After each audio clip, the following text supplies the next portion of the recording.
Greetings, ladies and gentlemen. Today is August 18th. The Padres got bullied by Big Brothers. This is all Brewers this episode. Let's get into it.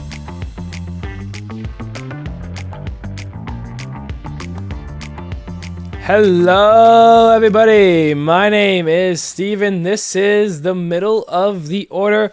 How are you doing today, ladies and gentlemen? I've got an episode here, and I gotta tell you, it's pretty Milwaukee coded. We've got lots to talk about. Of course, the Brewers are the central point of today's episode, but we're gonna get into all of that and more. But before we get into all the baseball news, let's start with our series recap. The Marlins are in Boston to take on the Red Sox, and the Red Sox come back and walk it off in the ninth. Trevor Story, an RBI single with the walk-off win, 2-1 Boston. In Game 2, Troy Johnson hits his first career MLB home run for Miami, but Trevor Story, a 3-run home run, helps Boston to a 7-5 win. And in the final game, Eric Wegerman with a home run. Dan Myers, he hits a home run in the ninth that tied the game up. A few batters later, it's Jacob Marcy continuing his hot stretch since getting called up. He gets a home run to give the Mariners the lead and the victory 5-3 as they avoid the sweep. Rangers and Blue Jays, Alejandro Kirk, what a game!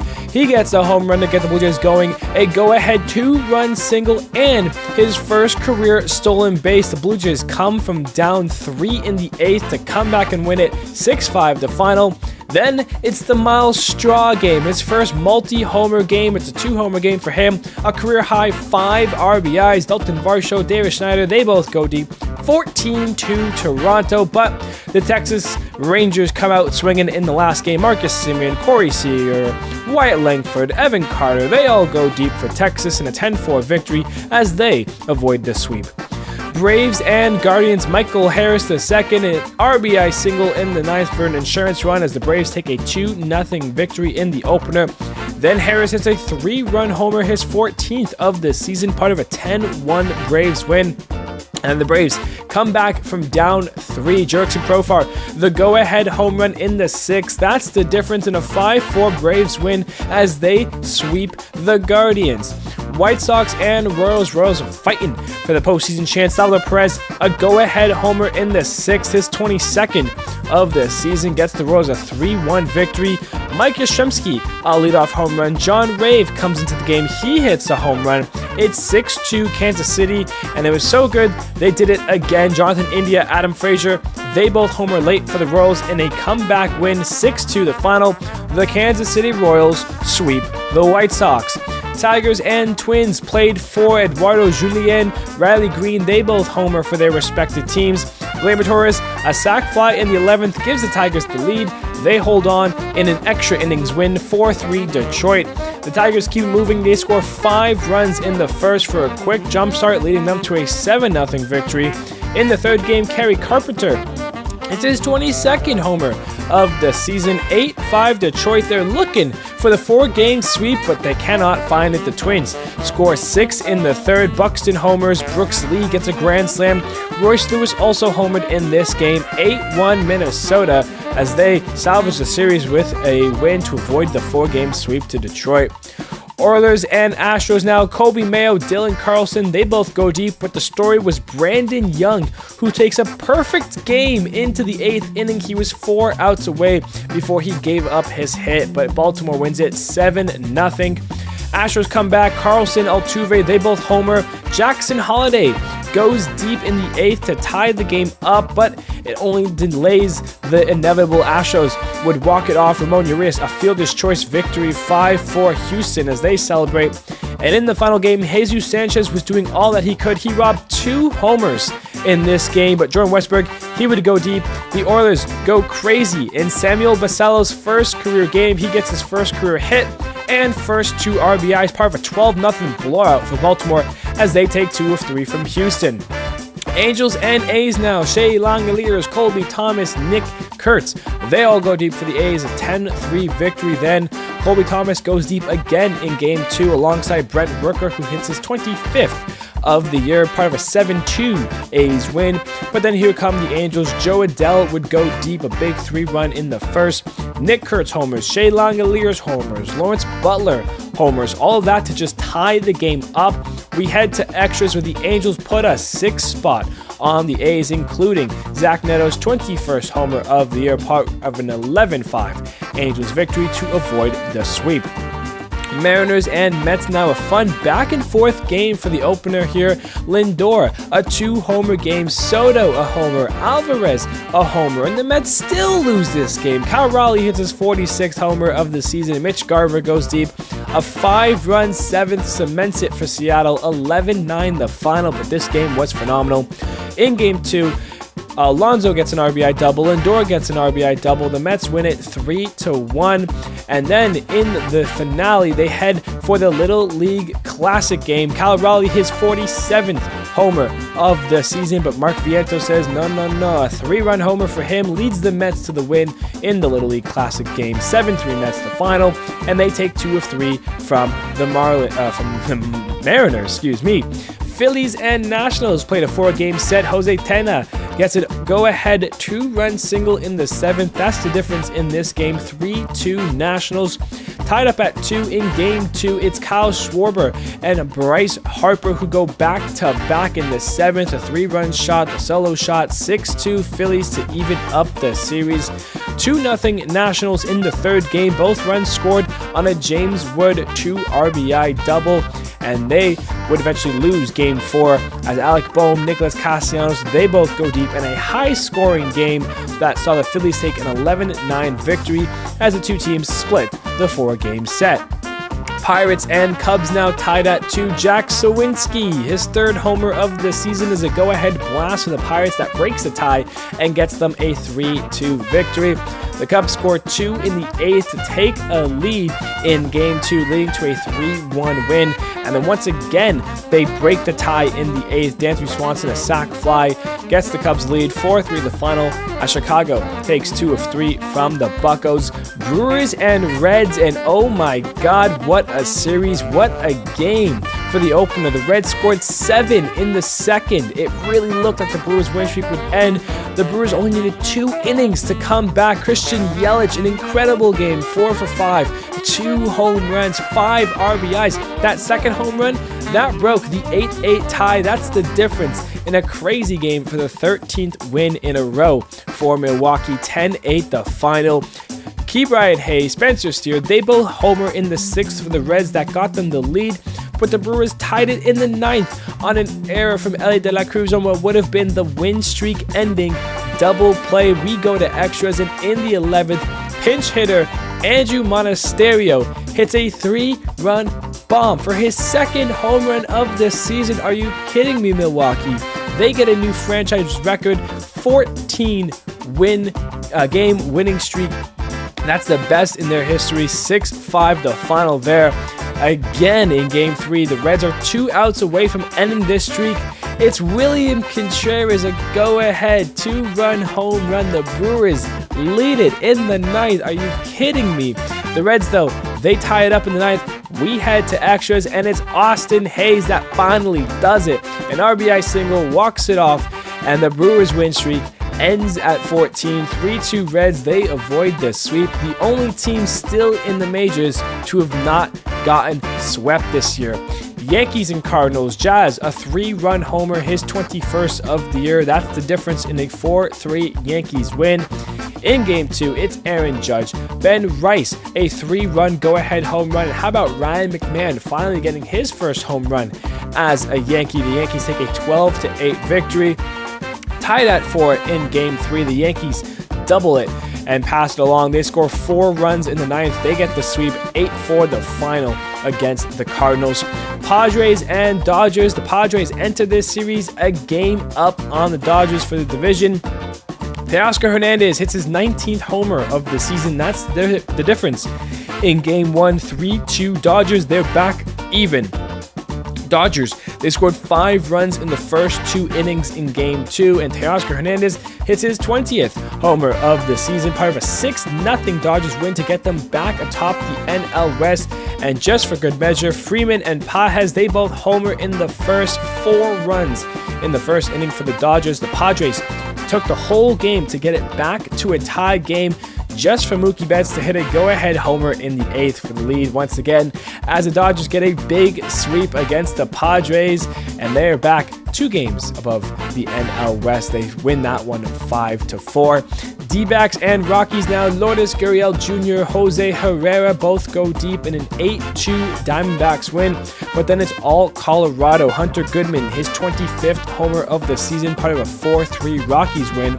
The D-backs led 7-2 in the 3rd game, but the Rockies came back 6 runs in the 8th inning, including a Tyler Freeman 2-run home run to get the Rockies a 10-7 victory.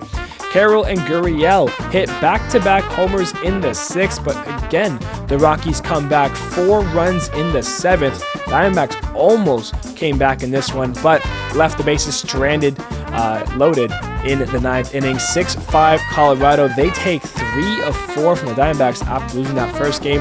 And lastly, we have the Rays and the Giants. Junior Caminero homers for the Rays. Willy Adames homers for the Giants, tied at 6 in the 9th. Yandy Diaz gets the RBI single to break that tie and get the Rays a 7-6 win. In Game 2, the Rays scored 2 in the 8th as Yandy Diaz gets an RBI single to tie the game, and then Brandon Lau gets the RBI single that would get the Rays the lead. 2-1 Tampa in that one, and in the final game, Drew Gilbert gets his first career MLB home run. Tyler Fitzgerald, pretty quiet season this year. He goes deep, his 4th homer on the year. 7-1 Giants. They avoid the sweep to Tampa, and that's your series recap. Plenty of good games for the game of the weekend. The Blue Jays come back in the 8th inning. The Mariners, Mets back and forth. But hey, the Milwaukee Reds series was absolutely amazing, and that first game was incredible. Bottom of the 1st, Gavin Lux, an RBI single, gets the Reds on the board. Hello. Christian Yelich, top 2nd, his 24th homer of the season, gets the Brewers right back 1-1. But in the bottom of the 2nd, this is the Reds' big inning. Spencer Steer walks with the bases loaded. That scores a run. Ellie De La Cruz, a 2-run double, scores 2. Miguel Andujar, RBI single. Gavin Lux, RBI single. Austin Hayes, RBI single. Noelvi Marte, RBI single. Bang, bang, bang. 7 runs in the inning. We go from 1-1 to 8-1, just like that. Top of the 3rd, it's Yelich again. An RBI double gets the Brewers a run back on the board. Then Andrew Vaughn. How good has Andrew Vaughn been with the Brewers? A 3-run homer, his 14th of the season, takes that 8-2 lead and moves it to 8-5. And then Bryce Terang, an RBI double. So it only took the Brewers 1 run to get it from 8-1 to 8-6. Top of the 4th, they finish the job. Christian Yelich, 2 RBI single, ties the game up at 8. Yelich all over the place in this game and tied up at 8. We move to the top of the 6th, where it's Yelich again. His 25th homer of the season puts the Brewers up front 9-8. They would add a run in the 7th on a wild pitch to make it 10-8. That was the final. Yelich, a staple in this game, and it's a 10-8 win for the Brewers, their 13th win in a row. With this game, they eventually made it to 14 before losing to the series finale game against the Reds to end it at 14. But this was your game of the weekend, and let's just get in to talking about this Milwaukee Brewers team. A new franchise best 14 wins in a row. Yesterday on Sunday was their first loss of the month. We have to go all the way back to July 30th against the Cubs. That was the last time they had lost before losing to the Reds. They swept the Nationals, they swept the Braves, they swept the Mets, they swept the Pirates, and then take 2 of 3 from Cincinnati. And this Brewers team, right? And I'm going to go on my honest thoughts here about Milwaukee, and you can disagree with me if you want, but this is honestly what I feel about this Brewers team. It doesn't do anything for me. I promise you, I've thought about this long and hard. I look at this lineup. I look at the guys who contribute to this lineup day in and day out. You have games that Yelich has against, the Reds that they did, and, 4 for 5, had a bunch of RBIs, basically single-handedly won them that game, right? And then you go to game 2, and it's like, okay, the error gets them a chance. It brings in the extras. And then you bring in Andrew Monasterio, a guy who's hitting .242. He has 1 homer on the year. You're looking for him to get on base. He crushes a 3-run homer. His 2nd home run of the season in that spot, in that moment. Again, you're down 1 in the 9th, 1 out to go, and it's William Contreras, who's had a down year by his standards, but is still producing at a decent level, comes up clutch, hits his 13th homer of the season, gets the Brewers the lead. The Reds were lucky to win that last game, to be honest. They scored in the 9th, and then Hayes walks it off, but still, up and down this lineup, you get Andrew Vaughn, who's practically carrying the team at times. He has 9 homers with the Brewers, specifically 13 on the year. His OPS with the Brewers is still a 1 dot, believe it or not, in 31 games. He's been fantastic. Isaac Collins is making a case for Rookie of the Year.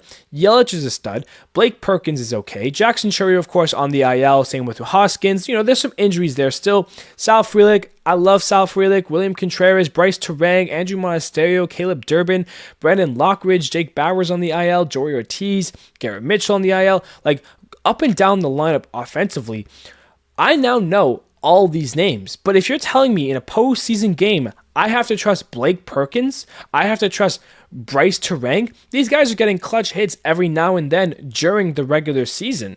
But when it comes to the postseason, is this really what we're going to be counting on? And this is what it comes down to for the Brewers.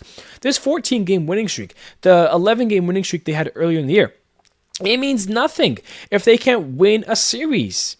The pitching has been a real carry this season. I know up and down the lineup, the starting rotation, phenomenal. Quinn Preister, Freddie Peralta, Jose Quintana, Brandon Woodruff coming back healthy and has been amazing.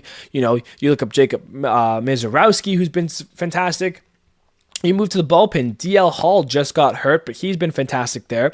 Trevor Miguel's been solid. Shelby Miller been fantastic. Toby Myers, Abner Uribe. Like, these guys have been doing it all season long for Milwaukee. That's been the real staple part, and it's always been the real staple part. You go back to the Brewers of old, of 2017, 2018, when they first became this Milwaukee Brewers kind of era that they're in right now.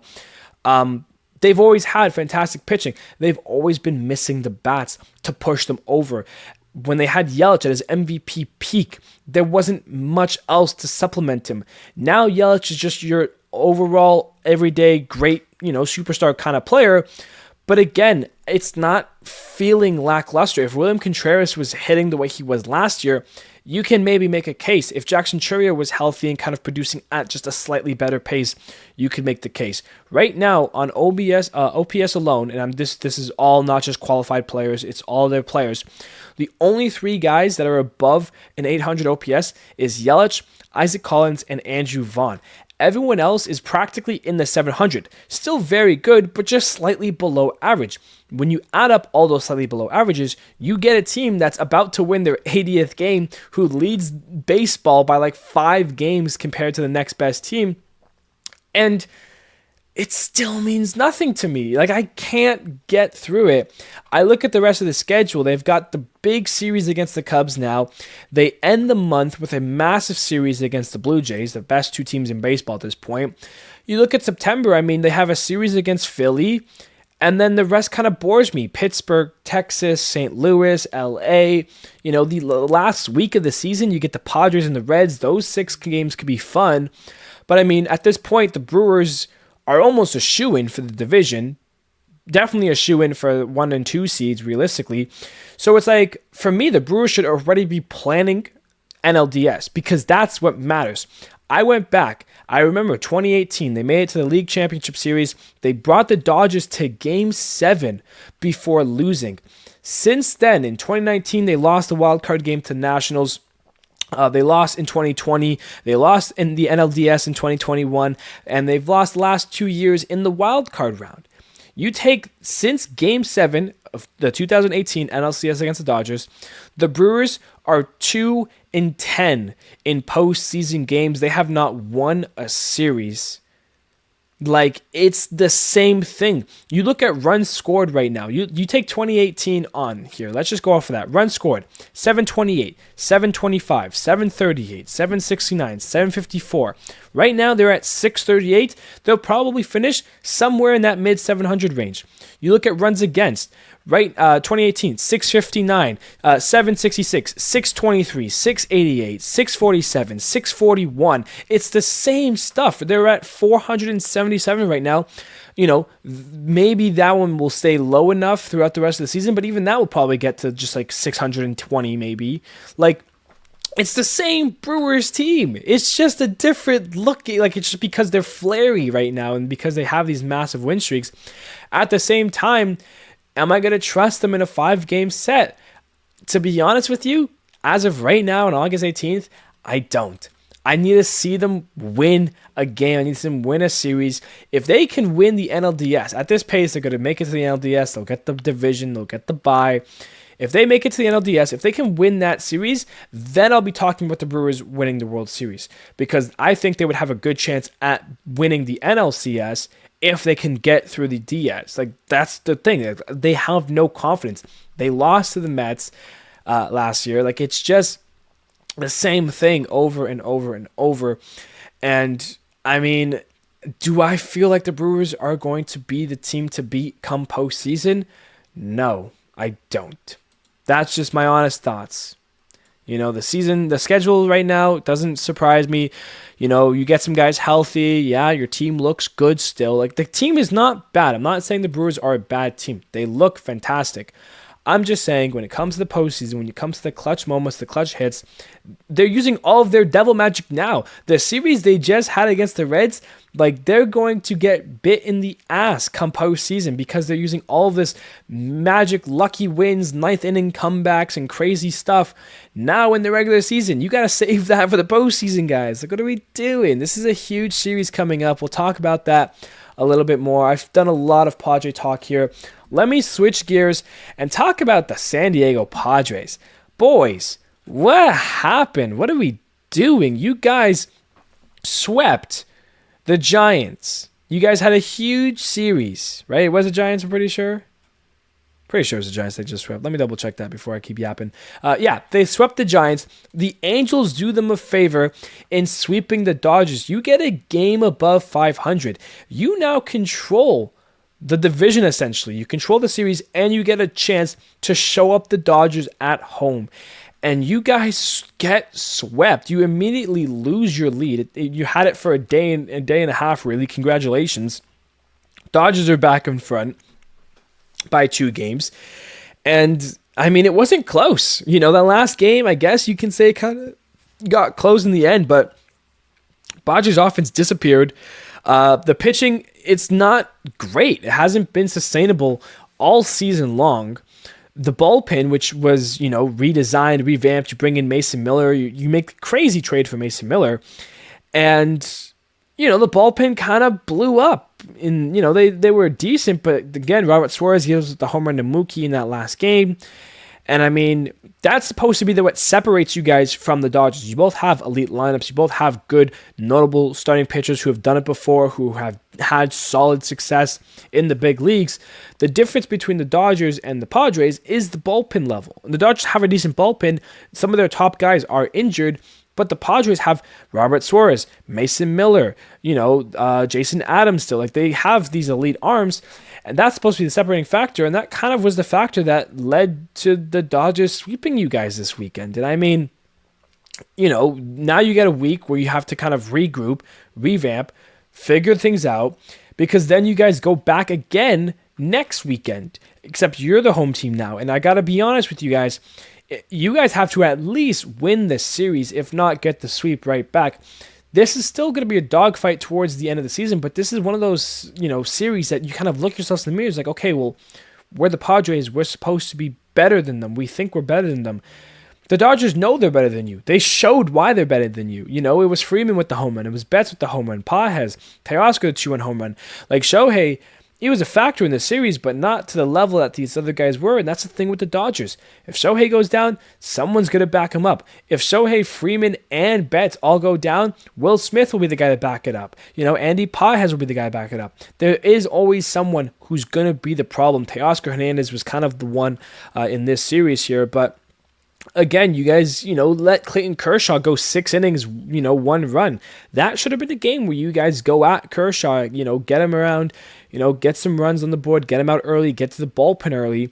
Again, kind of a letdown series. And if I'm being honest with you guys, if you guys don't turn it around next weekend when you face the Dodgers again, it's going to be a hard uphill battle in September. I'm just saying, look at yourselves. Find the offense, because that's what really separated this series. You guys got shut out in game 2. Blake Snell was dominant. You got bullied. You had the lead for one whole day, and now you find yourselves back in second place. Kind of sucks, but anyways. Moving on here, some news coming out of the AL East. The Boston Red Sox have signed Nathaniel Lau to a minor league deal. Good move for Boston. They're fighting right now. Lau, despite the slumps, he could figure it out, can be a contribution at first base. They need a big first baseman. That's kind of been the thing since Tristan Casas has been dealing with injuries going back to 2023, really.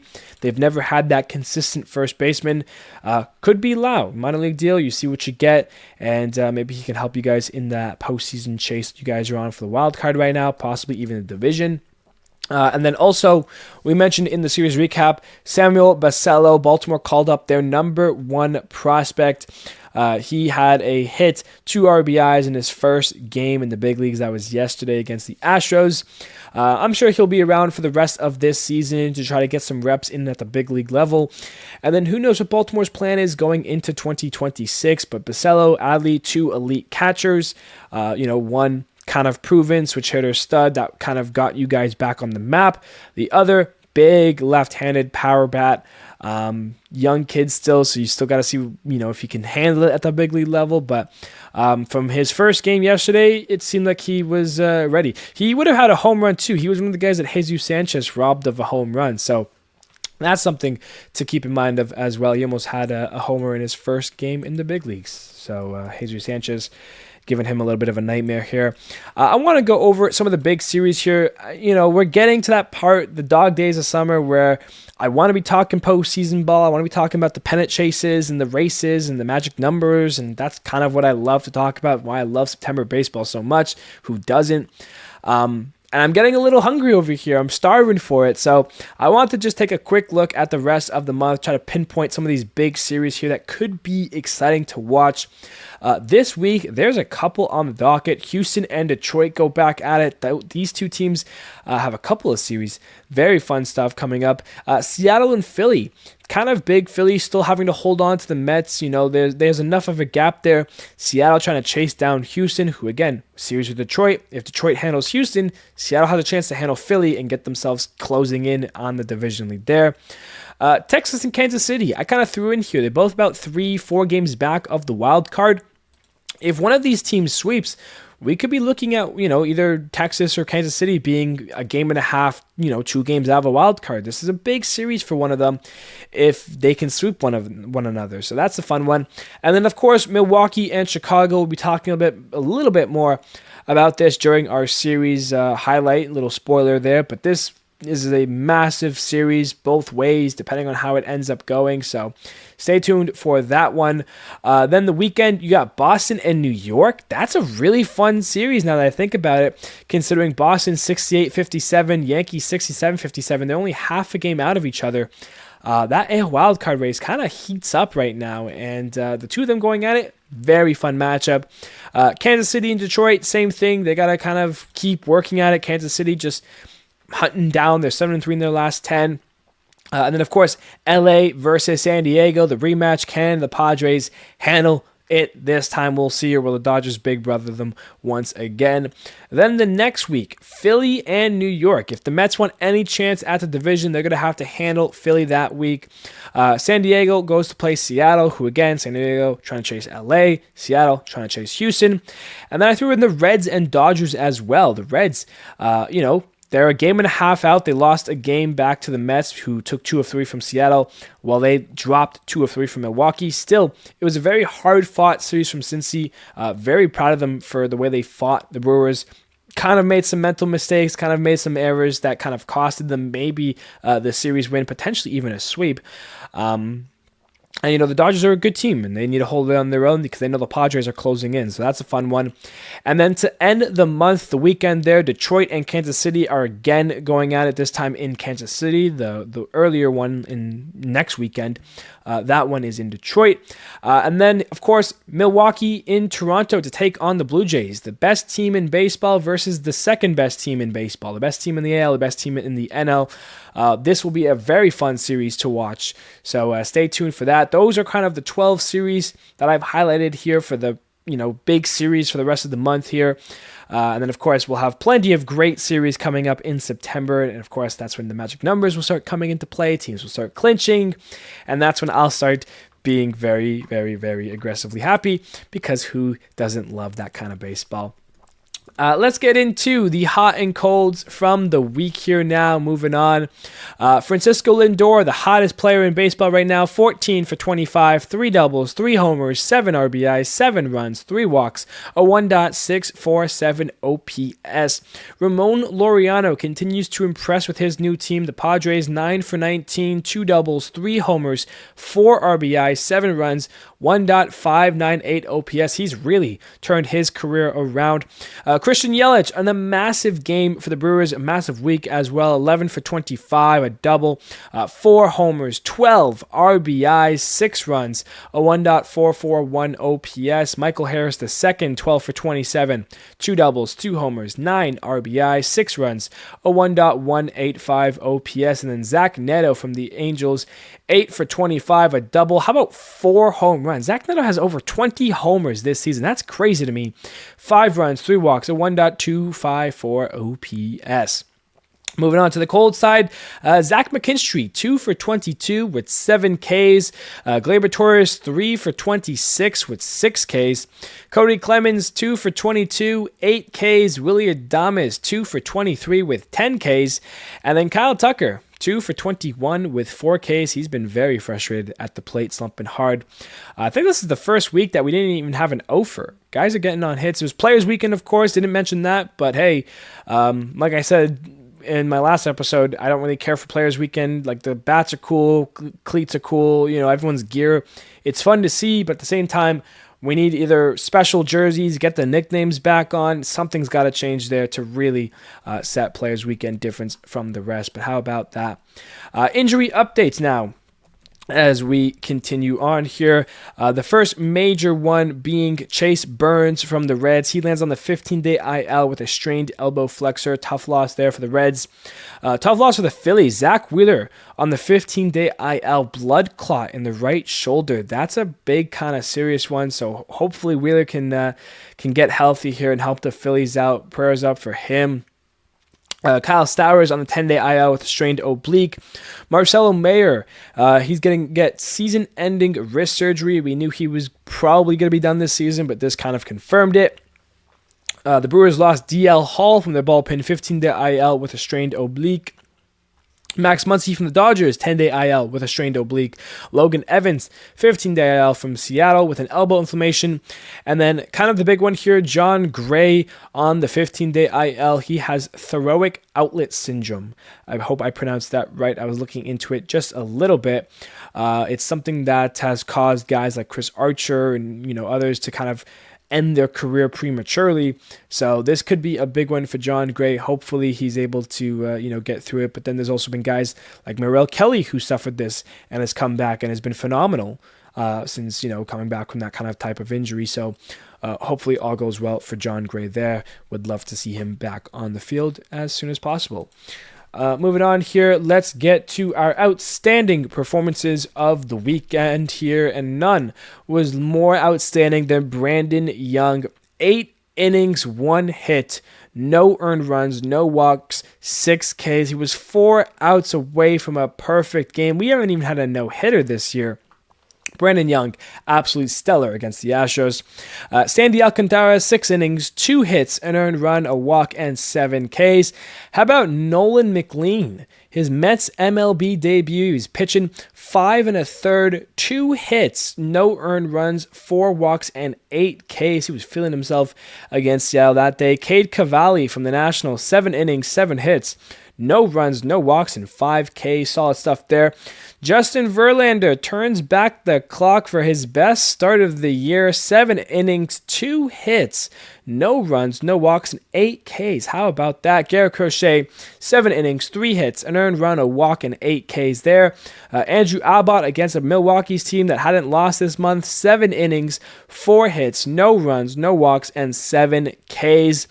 Dean Creamer, 7 innings, 3 hits, no runs, a walk, and 7 Ks. And then Logan Webb, dominant stuff as usual. 7 innings, 3 hits, no earned runs, no walks, and 7 Ks. Those are your outstanding performances. And we now look to our standings check here. In the AL East, the Blue Jays have led since sweeping the Yankees at the start of July. They're 73-52. They're feeling themselves with a 5-game lead over Boston, again 68-57, who is half a game up on the Yankees, 67-57. So that race heats up, the rivalry there. Blue Jays just looking to hold on, stay in first for as long as they can. AL Central, the Tigers holding on their own against the Guardians. They're 73-53, 20 games up. The Guardians are 3 games up on 500. They're 63-60. 8.5 back of the Tigers. 9 games back is the Royals, who are half a game back of the Guardians. They're at 63-61. In the AL West, the Astros, 69-55. They lost 2 against Baltimore, kind of helping out Seattle, but they couldn't handle the Mets. So they remain 68-57, still a game and a half back of the Astros, trying to find a way to get those games back up. Texas a little bit further down, 62-63, 1 game under 500, long ways to go there. The NL East comes down, of course, to always 2 teams, the Phillies and the Mets, 71-53 for Philly, 66-58 for the Mets. They were able to get 2 games back against the Marlins here, which, not the Marlins, the Mariners. I keep confusing the two today. They're still 5 games behind Philly, but of course they need to get hot quick. They were cold for a long period of time. They need to go. The Brewers and the Cubs here. Brewers 78-45. The Cubs 70-53. The NL Central, the only division with 2 teams that have 70 wins or more. Only 6 teams have 70 wins. Phillies, Brewers, Cubs, Dodgers, Blue Jays, and Tigers. Astros 1 win away from that as well. Brewers, of course, they lost, but hey, 8-game lead over the Cubs. They've got a lot of work to do there.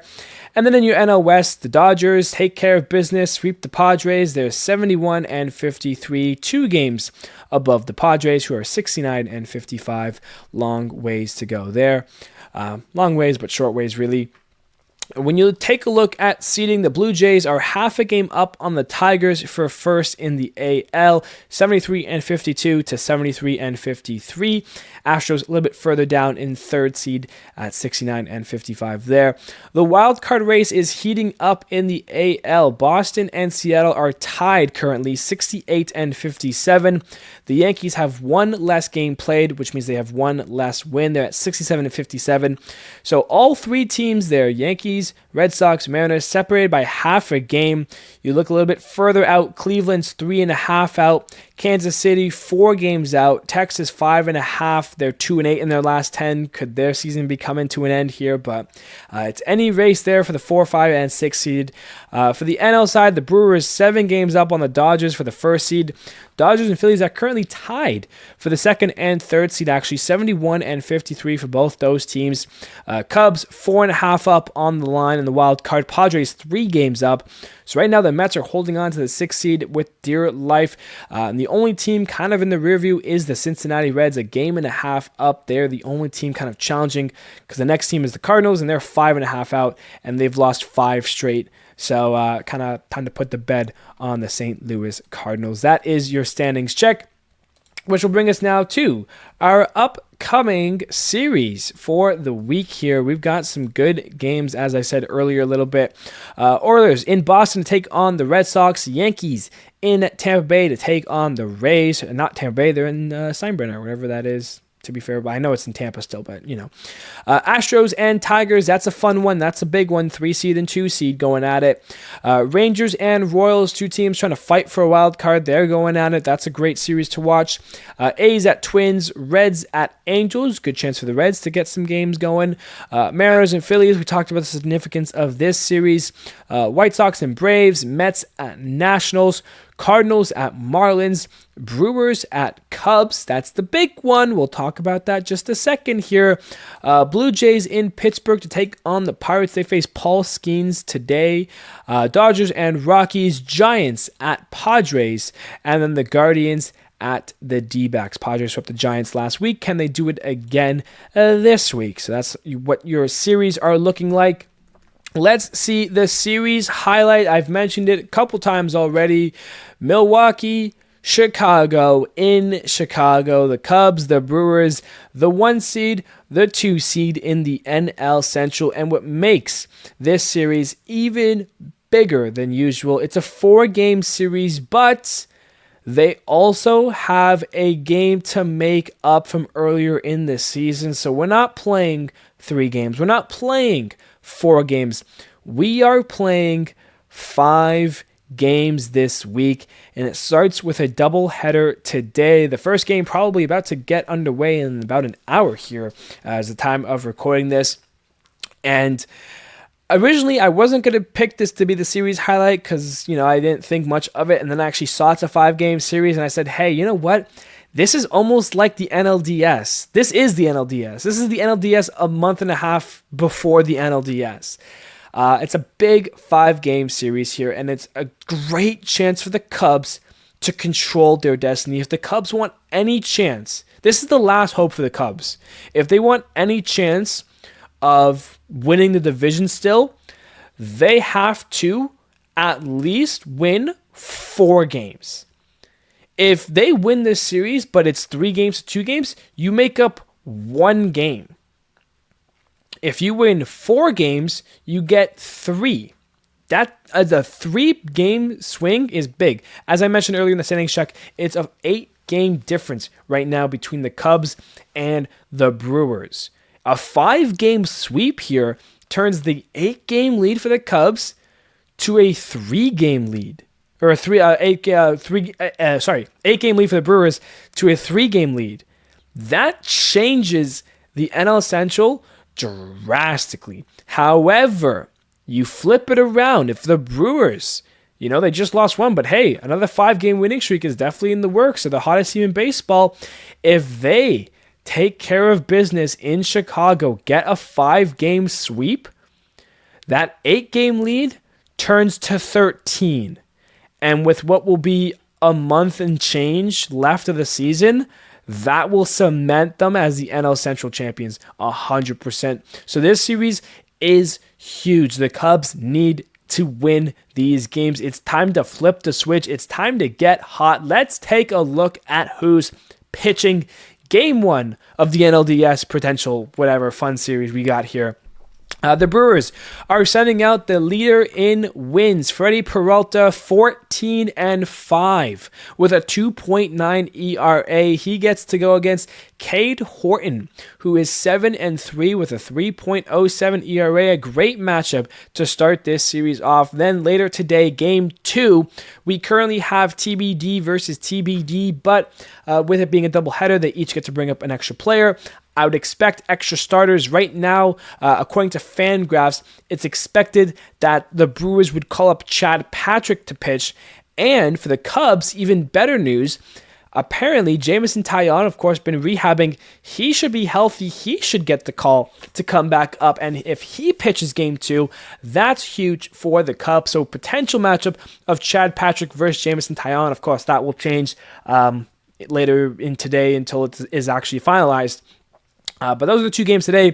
For Game 3, the Brewers are sending Brandon Woodruff, who's been amazing since coming back from his Tommy John. 4-0, has not lost this year. A 2.06 ERA. He goes against Matthew Boyd, who is 11-6, a 2.46 ERA. These are guys, dogs right now, coming out. Game 3, the veterans going at it. In Game 4, it's Jacob Mizorowski, the young flame-throwing stud for the Brewers, 4-1 record, a 3.89 ERA, versus a current TBD, but expect Colin Ray for the Cubs, 9-5, a 3.99 ERA. He's who I would expect to get Game 4. And then the Game 5 to end this series, Quinn Priester for the Brewers. He's been phenomenal this year, 11-2. 11-2, a 3.48 ERA. He is also going up against a technical TBD, but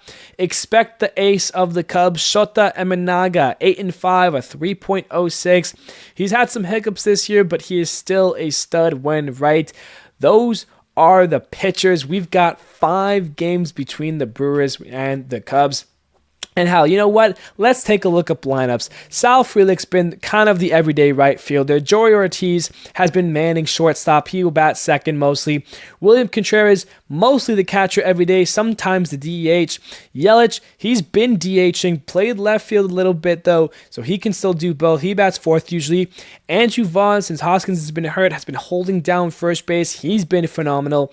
Caleb Durbin has been playing third base. He bats sixth usually. Bryce Terang, the second baseman, usually batting seventh. Blake Perkins out there in center, usually batting eighth. And then Brandon Lockridge, left fielder, currently will be batting ninth. That is the most likely go-to starting lineups. And of course, on the bench right now, Danny Jansen, Andrew Monasterio, Tyler Black, who's just been recently called up. You know, they've got some injuries. Hoskins not available, Churio, Bowers, Mitchell.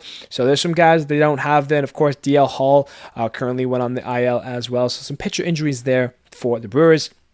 For the Cubs, Michael Busch has been leading things off. The first baseman, expect him. Kyle Tucker playing right field, sometimes DH, but mainly right field, bats second. Seiya Suzuki, the flip inverse, mostly DHing, sometimes right field. He bats third. Pete Crow Armstrong has been playing center field, batting fourth more likely than not. And Carson Kelly, now with Miguel Amaya back on the IL, is back to the starting day catcher. He bats fifth usually. Ian Happ, the left fielder, you'll see him usually batting sixth. Nico Horner, the second baseman, bats seventh. Dansby Swanson, the shortstop, usually batting eighth. And then Matt Shaw, the third baseman, usually batting ninth. Those four have been playing pretty much every day recently. Happ, Horner, Swanson, Shaw, left field second, short third. On the bench, you bring up Reese McGuire again to kind of be the backup. Justin Turner, the 40-year-old veteran. Willie Castro, the big trade deadline acquisition that they made, kind of. And then Owen Casey, the Canadian, he's gotten the call recently, only played in a game so far. Bullpen-wise, you look at the Brewers, they're studded out. Trevor McGill, Abner Uribe, Aaron Ashby, Nick Mears, Shelby Miller, stud. For the Cubs, some more hiccups recently, but the guys have been holding it down. Brad Keller, Andrew Kittredge, Caleb Thalbar, Drew Pomeroy, Taylor Rogers, Ryan Brazier, Ben Brown, and how about Daniel Palencia has been the closer recently. That guy has got a elite fastball. Michael Soroka not available. Justin Steele, of course, not coming back this year. And then Jameson Taillon, expect him potentially coming to pitch later today as well. The Cubs, Brewers, 5-game series and NLDS matchup. That's your series highlight. And ladies and gentlemen, that is your episode here today. I appreciate you all. Thank you, everybody, so much. Hey, Brewers fans, if you were here for this one, I hope you enjoyed it. You know, of course, me kind of... I got to see it to believe it, man. But hey, if this series will tell me anything, if the Brewers sweep the Cubs, I will be Milwaukee's number one fan rolling into the postseason. I want them to have the success. I truly do. But I got to see it to believe it, and I haven't seen it, so I don't believe it. But hey, Milwaukee, this is your chance to prove me wrong. Cubs, this is your chance to fight for the division. You sweep this series, it's over, guys. Ladies and gentlemen, thank you, everybody, so much, and I will see you on Friday.